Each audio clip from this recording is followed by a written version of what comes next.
quiere escuchar mi historia, señor, soy de la Chacarita.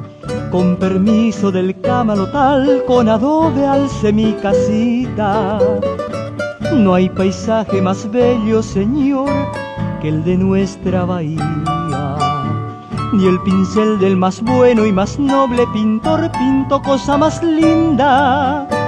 Mi casita fue iglesia, señor, al unirme a mi amada. A la luz de la luna con su cunú esperé la alborada.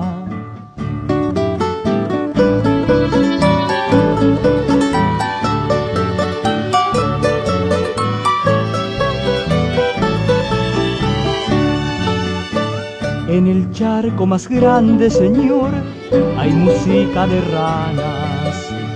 El Yuipacobá canta su letanía prendido una rama. En el río modula su voz, doliente una guarania. En canoa de pena rema un pescador su angustioso mañana. Y mañana es volver a empezar la jornada. Pero siempre empezar y volver a empezar esperando el mañana.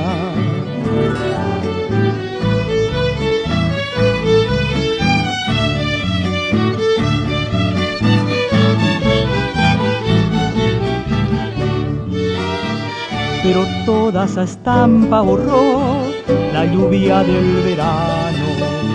La crecida del río llegó con su canto de penas y angustias. Mi casita su puerta perdió, la invadieron las aguas.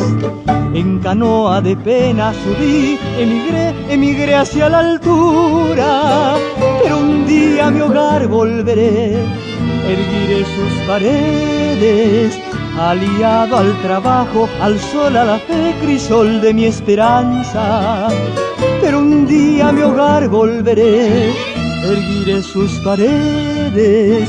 Aliado al trabajo, al sol, a la fe, crisol de mi esperanza.